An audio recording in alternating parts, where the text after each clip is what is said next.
बिस्मिल्लाहिर्रहमानिर्रहीम। अस्सलाम वालेकुम अज़ीज़ तालिबात। आज हम जिस मौज़ू पर बात करेंगे वो है मुतालबा पाकिस्तान के मुहर्रिकात। पाकिस्तान का मुतालबा क्यों किया गया, इसके बनाने की ज़रूरत क्या थी। जैसा कि इससे पहले हम मुस्लिम लीग के क़याम के हवाले से पढ़ चुके हैं कि बरसग़ीर पाक व हिंद में 20वीं सदी के आगाज़ में ही मुसलमानों को मुनज़्ज़म होने की, सियासी तौर पे मुनज़्ज़म होने की ज़रूरत थी। इसलिए कि हिंदुस्तान के जो सियासी हालात थे, अंग्रेज़ का जो कायम करदा निज़ाम था, मग़रबी तर्ज़ की जमहूरियत का निज़ाम, वो अक्सरियत की हुकूमत बनाता था और अक्सरियत की हुकूमत अंग्रेज़ के बाद हिंदू की हो सकती थी। इसलिए कि हमने दो कौमी नज़रिए में ये देखा था कि हिंदुस्तान में दो कौमें रहती थीं, एक हिंदू और दूसरे मुसलमान। मुसलमान अगरचे के तादाद में कम थे, लेकिन कौम की तारीफ़ उस पे पूरा उतरते थे।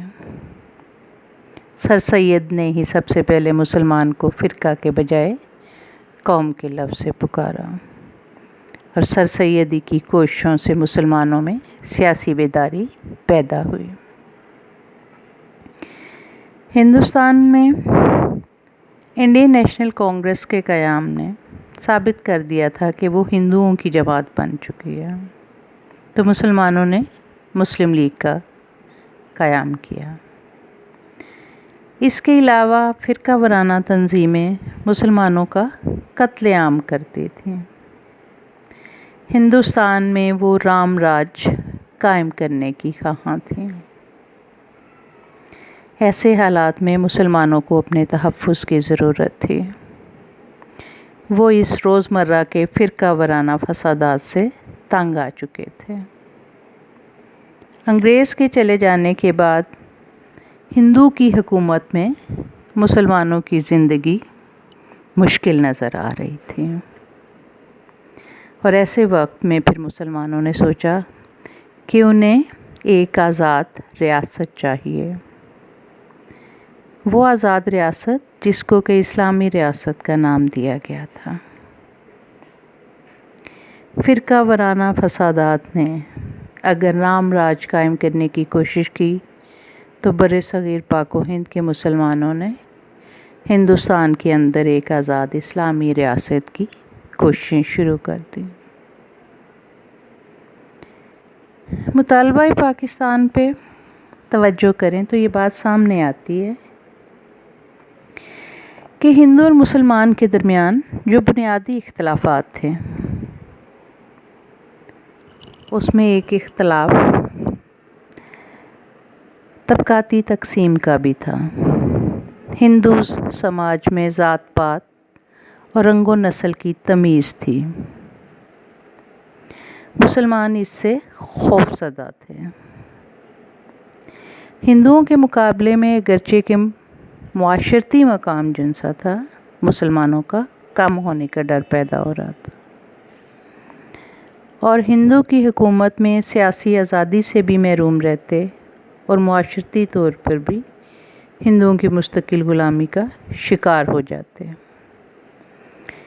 इसलिए मुसलमानों ने एक मुनसिफ़ाना माहौल और मसावात पर मबनी निज़ाम की तकमील का ख्वाब पूरा करना चाहा और एक जुदागाना मुस्लिम ममलिकत का क़याम ज़रूरी समझा। एक और हवाला हम इससे पहले देख चुके हैं, मुस्लिम ज़बान व सक़ाफ़त का हवाला। हिंदू उर्दू ज़बान और मुस्लिम सक़ाफ़त को मटाने के दरपे थे। मुसलमान अपनी सक़ाफ़ती कदरों को पामाल होने से बचाने के लिए मजबूर हो गए और अगर हम इकबाल का नज़रिया पाकिस्तान याद करें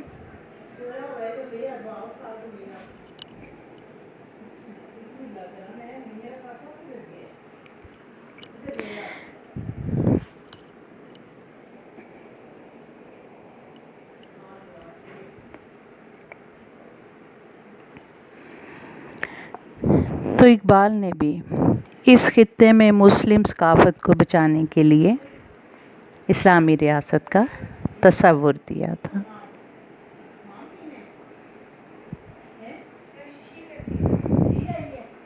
مسلمان ایک مکمل قوم تھے اور ان کا حق تھا کہ وہ ان علاقوں میں اپنی پسند کا سیاسی نظام لاتے جہاں وہ اکثریت میں تھے، اور بحیثیت قوم وہ اپنا جداگانہ وجود قائم رکھنا چاہتے تھے۔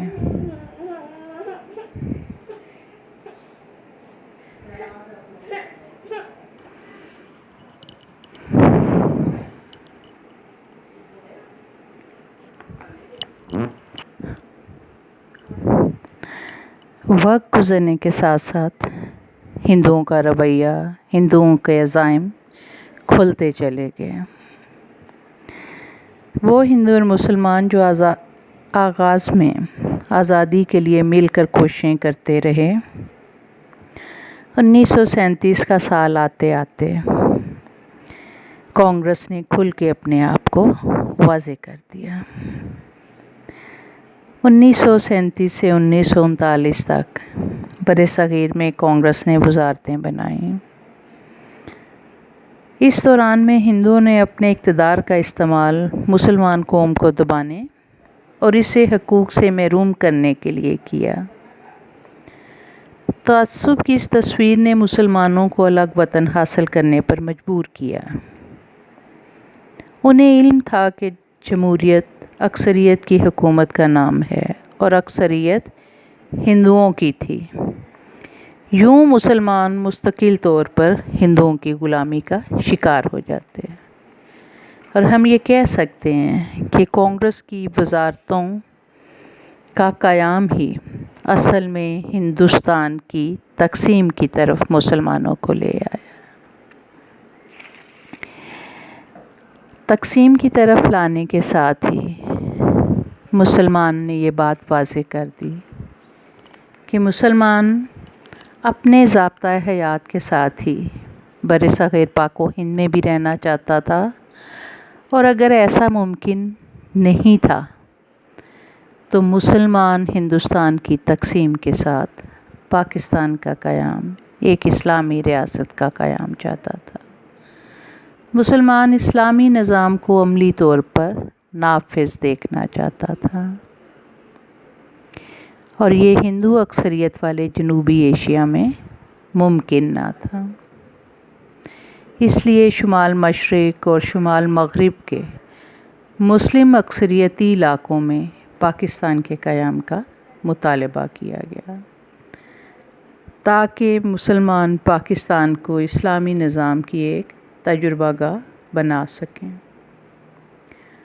وہ پاکستان کو پورے عالم اسلام کے لیے ایک قوت کی شکل میں دیکھنے کا خواب دیکھ رہے تھے۔ پاکستان ان کے نزدیک عالمی سطح پر اسلامی تحریک کا نقطۂ آغاز تھا۔ شکریہ۔ اللہ حافظ۔